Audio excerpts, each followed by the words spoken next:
Good evening, Rowan. It's the 23rd of February 2016 and it's just after midnight, and I'm making you the video that I promised to make yesterday to talk about the lovely interview that you gave last week, which was uploaded onto YouTube on the 17th of February. And since you mention wisdom and misquote once again the book of Proverbs, I can only assume that you'd seen what a fool you made of yourself, misrepresenting the book of Leviticus and misquoting the book of Proverbs on at least 2 occasions. Misrepresenting Leviticus on at least 3 occasions. Anyway, I've got some photos here of me when I was younger. The reason I'm showing these is because this is the person that you're thinking about, a young woman of about 25, whereas in fact I'm 47 now. You don't seem to realise that a lot of water's passed under the bridge, so to speak. But anyway, the person you're thinking about and fantasising about, the young woman that you're fantasising about, is 25.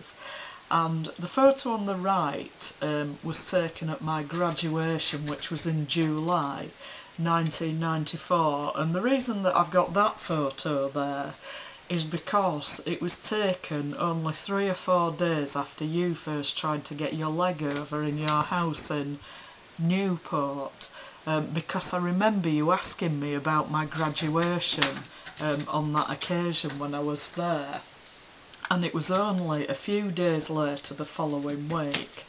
And the one on the left is another photo of me taken at about the same time, during the same period of my life anyway, when I was in my 20s. So, without further ado, I'll move on to talk about this interview that you gave early last week. So, here's one of the things you say. Our greatest temptation is to run away from the moment we're in, either to the past or to the future, or to somewhere else. The moment we're in is the only moment there is, so occupy it, be there, inhabit. And then you go on to say, the beginning of wisdom is feeling your body here in this moment. Well, you would have thought you'd learnt your lesson, wouldn't you? But here you are actually misquoting the book of Proverbs once again. The beginning of wisdom is feeling your body here in this moment. So here's what it says in Proverbs chapter 9 verse 10. The fear of the Lord is the beginning of wisdom, and the knowledge of the holy is understanding. So you say that the beginning of wisdom is feeling your body here in this moment. One can only speculate as to what you mean by that. And the book of Proverbs says that the beginning of wisdom is the fear of the Lord, and the knowledge of the holy is understanding. So you've misquoted Proverbs once again in a very demonstrable way.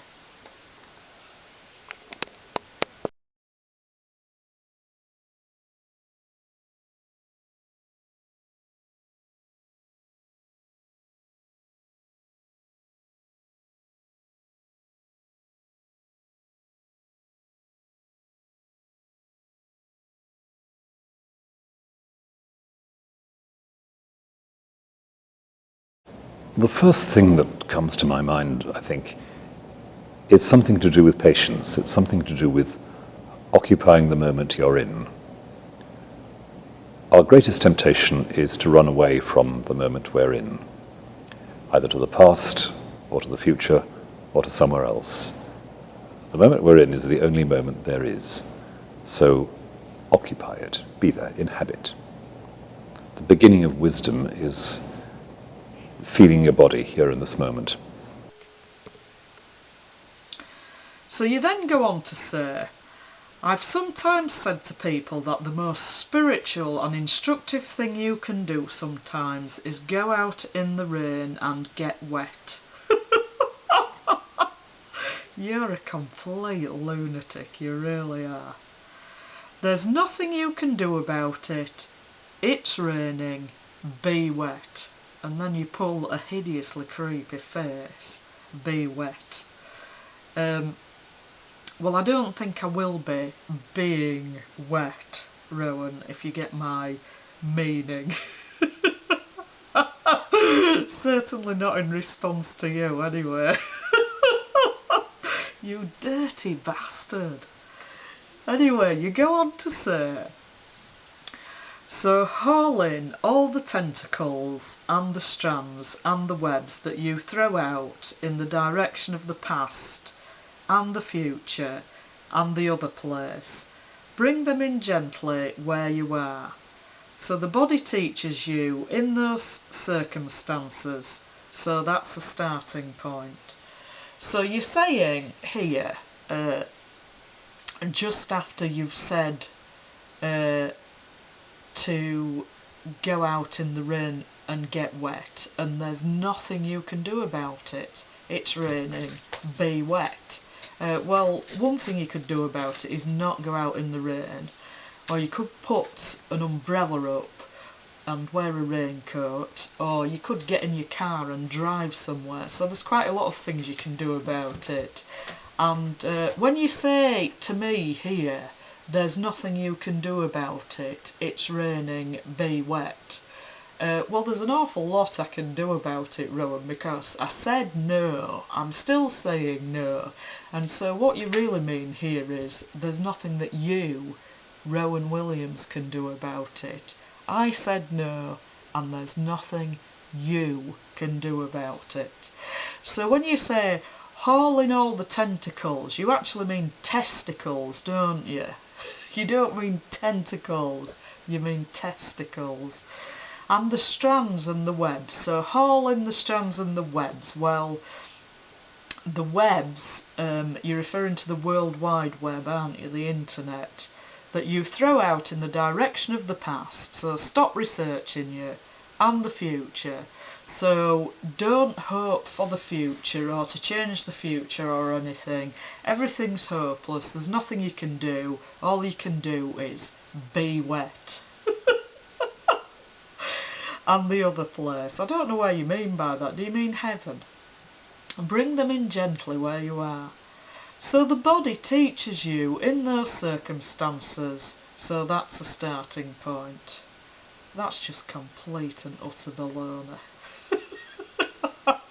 I can't even be bothered to say anything more about it. What a total load of crap that is. That is complete and utter crap. Pseudo-spiritual mumbo-jumbo. It means nothing, and it's completely useless to anybody. And obviously you haven't mentioned virtue again, have you? Virtue isn't part of the spiritual path, as far as you're concerned.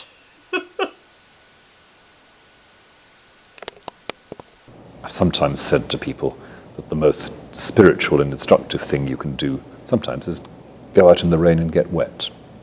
There's nothing you can do about it. It's raining. Be wet. So haul in all the tentacles and the strands and the webs that you throw out in the direction of the past and the future and the other place. Bring them in gently where you are. So the body teaches you in those circumstances. So that's a starting point. So you go on to say, the second thing coming from that is, of course, that you need day after day to have some times when you quite deliberately set out to be where you are. Times of stillness, times of openness. People talk a lot about mindfulness, but that sometimes just means observing what's going on inside your head. And I'm not talking about what's going on in your head, but about a real receptivity. Because as a Christian, as a person of faith, I believe that I'm set in the midst of gift. There's always an agency around that is giving. That doesn't mean, of course, that every moment is wonderful, that you have this Pollyanna world in which everything that comes to you is nice, really. It isn't, but everything that comes to you is a potential of being a moment of growth. Well, first of all, you talk about mindfulness here. That's actually a concept that arises in Buddhism. It's not a Christian concept. It doesn't completely contradict Christianity, but mindfulness arises in Buddhism, not Christianity. And I think it's quite important to be clear about these things, especially dealing with you, because of your syncretist inclinations. So mindfulness comes from Buddhism. And you talk also of times of stillness and times of openness. Well, you can dream on about that, can't you? And then you go on to say, if you're so busy looking backwards or forwards or sideways that you can't be in the moment, you'll miss that opportunity of growth. Well, Jesus does tell us not to worry about tomorrow, and that we can't add even an inch to our stature by worrying. So he does tell us not to worry about tomorrow. He doesn't really tell us not to think about the past. And he does say in Matthew chapter 6, verse 19, do not store up for yourself treasures on earth, where moth and rust consume, and where thieves break in and steal, but store up for yourself treasures in heaven, where neither moth nor rust consumes, and where thieves do not break in and steal. For where your treasure is, there your heart will be also. So really we're supposed to be, as Christians, focusing on serving Christ in this life and following his teaching and looking towards spending eternity in heaven with Christ and all the saints. So we're not really supposed to be focusing on the present moment as if that were the most important thing and that were to develop us spiritually. And of course it would be hard for a person to face persecution for their faith or martyrdom if they were going to be constantly just focusing on the present moment. That isn't very helpful at all.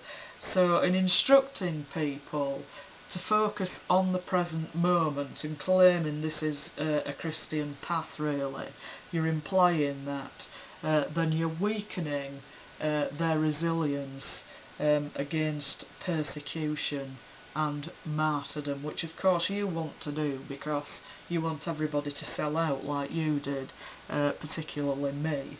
But luckily I know all the crap that you talk, so I won't be taking any notice. Second thing coming from that is that, of course, you need day after day to have some times when you quite deliberately set out to be where you are. Times of stillness, times of openness. People talk a lot about mindfulness, but that sometimes just means observing what's going on in your head. And I'm not talking about observing what's going on in your head, but about a real receptivity. Because as a Christian, as a person of faith, I believe that I'm set in the midst of gift. There's always an agency around that is giving. That doesn't mean, of course, that every moment is wonderful, that you have this Pollyanna world in which everything that comes to you is nice, really. It isn't. But everything that comes to you has the potential of being a moment of growth. So you go on to say, you realise that the person you're with, the people you're with, the situation you're in, has come to be by lots of accumulations of interactions of factors that you don't know or don't understand. Well, that's quite strange really, Rowan, because you were claiming to understand things about me that I didn't even understand myself, and you were going around manipulating people behind my back to treat me in a vile way and lying your face off about me. So what you were saying really is, I understand her and she doesn't even understand herself, and you need to do what I say in order to force her to understand herself, she being the way that I say that she is, which was actually the way that you are completely obsessed with sex and living in a complete fantasy world. So anyway, you say, so there's factors that make up a person that you don't understand, and you go on to say, and that therefore what's in front of you is deeply mysterious, you can't manipulate it, control it, you can't change it straight away. Well, I'm not deeply mysterious, Rowan, and neither are you actually. There's nothing mysterious about you, you're just a psychopath. I'm not deeply mysterious, I'm very straightforward. You go on to say you can't manipulate it, control it, you can't change it straight away. Well, it's true, you can't manipulate and control me, but it's not true to say that you can't change me straight away. You're not changing me ever. This is it, take it or leave it, and I'd prefer you to leave it, quite frankly. You're not changing me, you're not manipulating me, you're not controlling me, I'm not your mother, I'm not giving you what you want. Get it through your head, get over it, and get on the naughty step.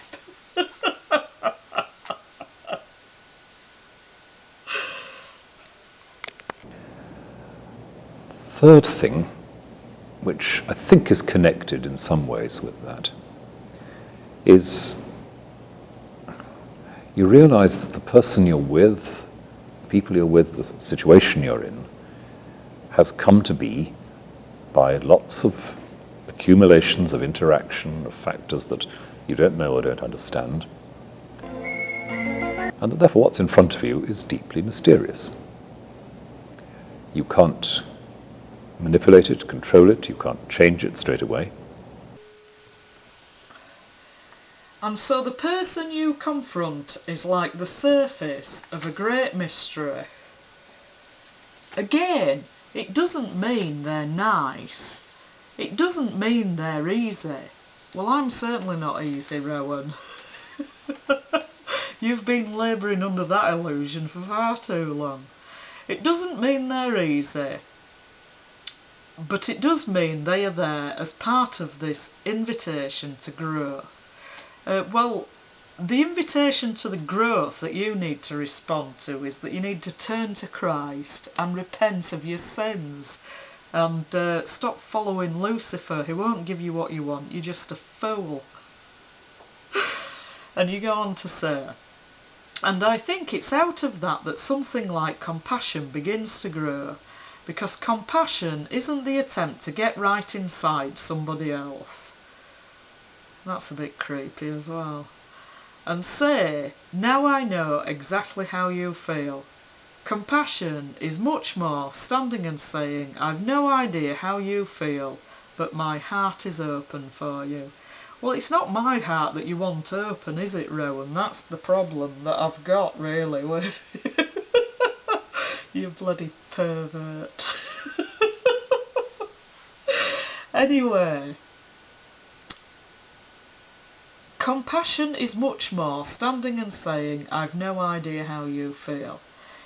Well, I feel really furious, Rowan, so you've no need to stand there saying, I've no idea how you feel, because I'm telling you, I feel really furious at what a psychopathic slime ball you are, that you've behaved in this way and you still think you can bully and manipulate me with this satanic filth. And also, that you're a traitor to the human race, to the people of this nation, to the people of Wales who you claim this Welsh identity is very important to you. It obviously isn't, because you've spent nearly all of your adult life in England, and you only went back to Wales so that you could reach high office in the Church of England. So you don't care about that at all. You've sold out everybody. You want us all enslaved and half of us killed off. You mention your son again later on. You've sold out your own children more than anybody else because you owed them more than you owe anybody else. You've sold them out, you've sold out their future. You don't care about anybody. You don't even care about your own children. You're such a psychopath. You just care about getting what you want in the world, which is high status and endless admiration, because you're a narcissist and a psychopath.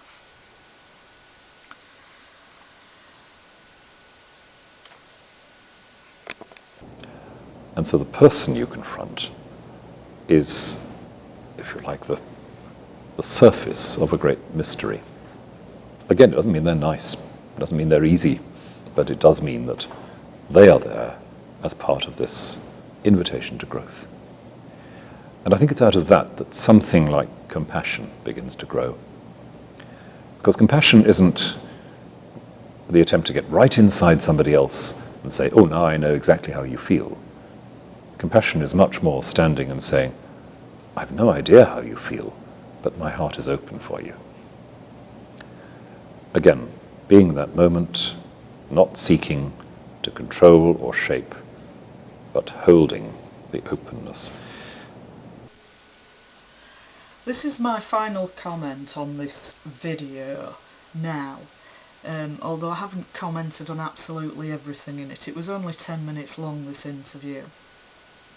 So you go on to say, now it's easy to say we ought to let go of anxiety about the present moment. Anxiety is enormously attractive. It's a hugely popular leisure activity. We make ourselves Olympic experts at anxiety all the time. Most of us know that anxiety is not where we need to be, and yet we behave otherwise. Our culture foments anxiety in any number of ways. To be liberated from that pervasive anxiety, it's essential, but it's hard work.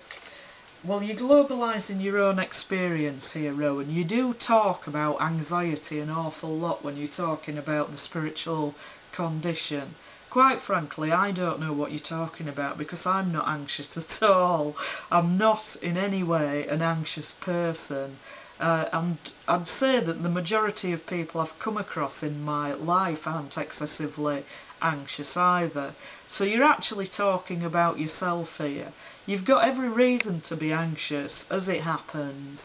You need to face the situation that you're in, really, and face the evil things that you've done. And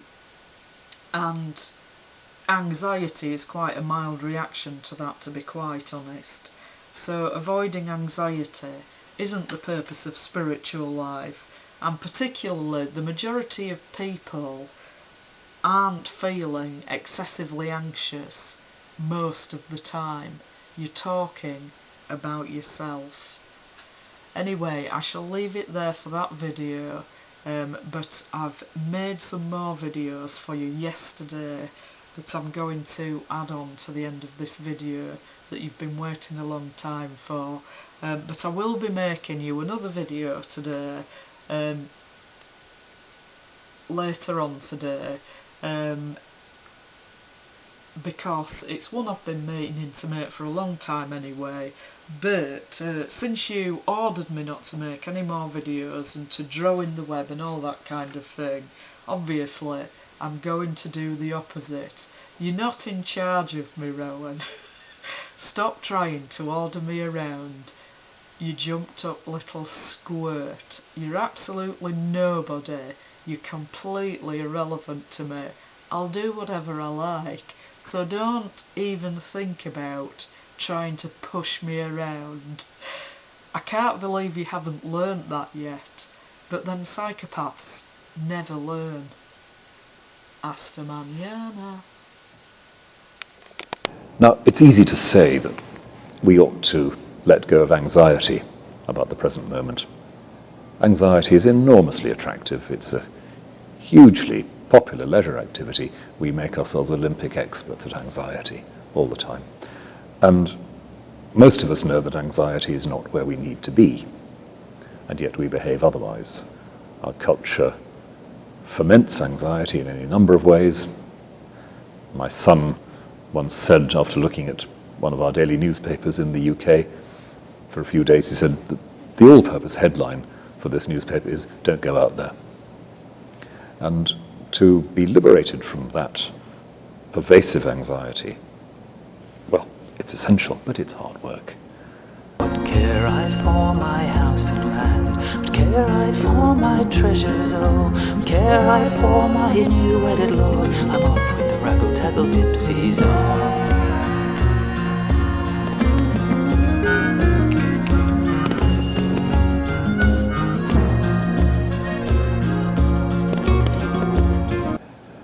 And then, in my own practice, the naming of what I'm present to becomes important.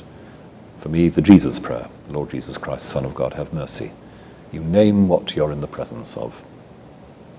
Not as if you're talking to another human being, not as a magical technique to bring some result about, but just because it's important to name, to say, I am here, I am not everything, I am receiving from another who is active here. And to that other, I say, have mercy. I say, be yourself, be gracious. Be Jesus, be God in flesh, be the Word. So, for my own stilling and calming, that's the formula, the rhythm that I come back to. And in times of silence, we have to recognize God is more present than I am. It's not that God isn't there, I'm not there. And so all those moments when I can find ways of being there, they become important, and that's why naming matters. Good afternoon, Rowan. It's my long-awaited Yorkshire pudding making video, because I'm so thoughtful, you see. I thought that when you're in jail you might be able to get a job in the kitchen if you can make Yorkshire puddings, and you get to earn a bit of money that way, so you can buy more phone cards and stuff like that. I've just had to start this video again because it's quite humid in here and the lens of my camera's steamed up, so if it steams up again and it's gone blurry, that's what's happened. But anyway, you're not going to find a method of making Yorkshire puddings like this anywhere else because it's my own unique method of making my national dish. Because when I first left home, I didn't have a recipe book or any scales or anything like that, so I just had to make it up myself. And my mother really did it at home, so I hadn't done it at home a lot, so so I just invented my own method of making a batter that looked like it was about right. So anyway, this is it. So as you can see, I've got a jug here. You'll want big jugs, won't you? Well, you usually do. But when you're in prison, you're going to want big jugs, although there might not be a lot of them about. But you'll want some big jugs so you can make enough for anybody, for everybody in the prison, rather. So there we have...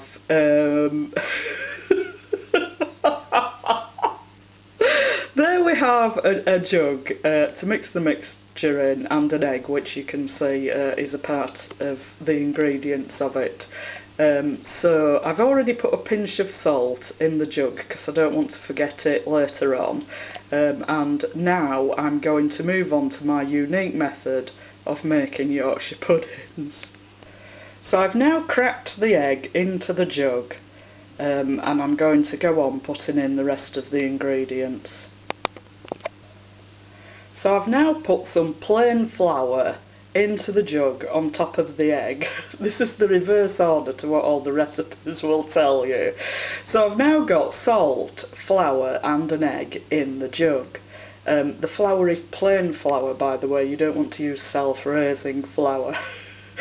So I'm now going to mix the flour, the egg and the salt together, and there's about enough flour so that the egg will soak it all up. So now I've mixed those ingredients together, the egg, the salt and the flour. I've used a hand blender. I know they think we haven't invented the wheel yet in Yorkshire, but we do tend to import new technology from other areas of the world. So we do have amazing things like hand blenders here, so that's what I've used, but you could whisk it up with a fork or a whisk or something like that. But that's a lot of faffing about, and sometimes it makes it lumpy if you don't do it properly. But it doesn't actually matter very much if it's got some lumps in, because it still rises just the same anyway. It's not a big deal. It's not like you're making a sauce or anything like that. So I'm now going to put in my next ingredient, which is milk, and then I'll show you the results of that. So I've now put in some milk, which just about covers the dough that I'd already made, and I'm going to mix that up again with my hand blender, and then I'll show you the next step. So I've now mixed it all together again with my hand blender. I've got a spoon in there. I wouldn't normally do that. The only reason that I've put this spoon in here is so that I can show you the consistency of the mixture that you need. So there you are, that's the right consistency. So when you're making it in your big jugs in prison, that's the consistency you need to be aiming for. Now, as I said, you can keep this for a couple of days if you want in the fridge. Cover it in cling film and put it in the fridge. The ingredients do settle out, so when you come to use it again you need to whisk it up with a fork. Now you need to put this in the oven. I'm not doing that straight away because I've just put my things in to roast, so I'm going to leave it for a while and come back in a while and put it in the oven, and I will explain those steps to you then. So now then, I've made the mixture and I'm just about to put it in the oven, and I'm using one of these tins to make it. You can make it in smaller bun tins if you want smaller ones, and you can also make it in a big tin and cut it into slices if you'd prefer to do that. But I'm making it in this specially made Yorkshire pudding tin. So as you can see, I've put some fat in two of the things because I'm going to make 2 Yorkshire puddings, and I'm using beef dripping because I think it gives the best results. So that's beef dripping I've put in there, and I'm now going to put it in the oven to melt the fat. So I've now got the Yorkshire pudding tin out of the oven again with the fat melted, and I'm going to put the Yorkshire pudding batter into the tin. So now we have the Yorkshire pudding batter in the tin, and I'm going to put it in the oven. I've taken the meat out of the oven to rest, and I've moved the roasting vegetables down to the bottom shelf. The Yorkshire puddings need to go on the top shelf. You need to turn up the oven temperature to over 200 degrees centigrade. I don't know what that is in Fahrenheit. Anyway, about 210 or something like that. And put the Yorkshire puddings on the top shelf. and cook them for between 15 and 20 minutes. You need the oven so hot because there's no raising agent in these. The raising agent is steam, so you need a very hot oven and the Yorkshire puddings on the top shelf in order to make them rise properly. The fat needs to be very hot before you put them into the tin. So I've now put some cling film over the remaining Yorkshire pudding mixture, and I'm going to keep it in the fridge till tomorrow. You can use it to make more Yorkshire puddings with. You can make pancakes with it if you want. If you want to make sweet pancakes, you can put a bit of sugar in there. And the ingredients do separate out, so you need to just whisk them briefly with a fork when you get them out of the fridge again to use them again the following day.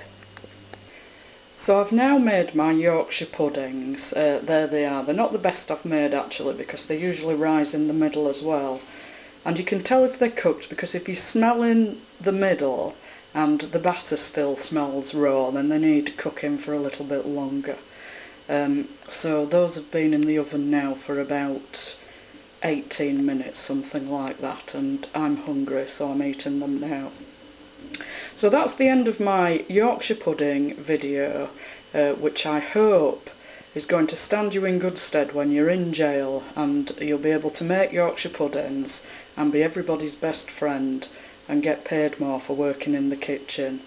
But before I finish, I just want to tell you the story of the development of the recipe for Yorkshire pudding, or the discovery of it, should I say. And here's the legend behind it. There was once a woman in Ilkley, and she was crying because she didn't have enough food to feed her family, and she didn't have any money to buy any more. So an angel appeared to her and gave her the recipe for Yorkshire puddings, and that's where the Yorkshire pudding recipe comes from, according to legend. And it's traditional in Yorkshire, although not a lot of people do it nowadays, to eat your Yorkshire pudding before your main course for Sunday dinner, so that you're filled up on that and you don't eat so much meat, so it makes the meal less expensive. So that is the end of my Yorkshire pudding video, which I hope you appreciate because I'm being very thoughtful. And of course I've cooked them on my telescopic oven shelf. So I hope your life in prison will be improved for knowing how to make Yorkshire puddings. Adios. So I'm now going to talk about the final part of Sunday dinner, which is washing up. As you can see, I've been washing up as I go along throughout the day, and you did say that washing up is mysticism, didn't you, at your lecture at Dedham Parish Church about Teresa of Avila, where you got virtually everything about her wrong. Doing the washing up, that's mysticism, that's what you said. So I've been practicing mysticism as I go along. Because there's nothing more depressing than having an enormous stack of washing up to do after your Sunday dinner. So actually I've got very little washing up left to do. There it is, that's my washing up that I've got left to do. So I've finished washing up now, here's all the washing up. And I've even cleaned the washing up bowl as well, because it gets a bit oily washing up after Sunday dinner. A bit oily, just like you. So I've been practising a lot of mysticism today as defined by you. Doing the washing up, that's mysticism. And I'm now going to leave all of that to air dry because it's against my religion to do any more work than absolutely necessary. And I'm just off to practice that other ancient Yorkshire custom of having a siesta after Sunday dinner. But before I do that, I'm going to put the rubbish out. Now, here's all the rubbish. It's not just the Sunday dinner rubbish, there's a few other things. But I've taken the wishbone out there, and I thought I might post it to you because you need all the wishbones you can get at the moment, don't you? Anyway, I have to take the rubbish out straight away because I've cut off all the meat off the chicken carcass, and I want to throw that out because you can't have anything that smells meaty in a house where you've got a beast like me. I don't mean I'm a beast, although you probably think that I am. I mean, when you've got a beast like my beast who's down here, he's always hoping for a snack. So I've got to put the rubbish out straight away, otherwise he'll be jumping up and down in an excited manner because he'll be able to smell the chicken. So do let me know if you'd like me to post that wishbone to you. I'll save it for you. Adios. Oh, this is the life. You're beautiful, aren't you? And you lovely. Don't get excited, Rowan, I'm talking to the cat. No, we don't care whether it could be Russia to China. You could even be the owner of a big posh diner. If there smells that smell, that's gonna come running, 'cause I've never had a dish like a Yorkshire pudding. Hey mum, are they done yet? Of course they are, cook how many I want with the dinner. I'll have about 6 on a separate plate with some gravy and mint sauce. Alright, cook. What bleeding Yorkshire pudding then? The what? You never heard of the Yorkshire pudding? Mum, so to that, love, so to that. I said we don't care where there's from, it could be Russia to China. You could even be the owner of a big posh diner. You smell that smell, that's gonna come running, 'cause I've never had a dish like a Yorkshire pudding.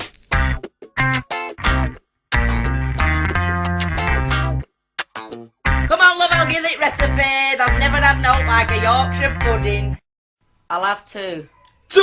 I want at least 7, what's up with it?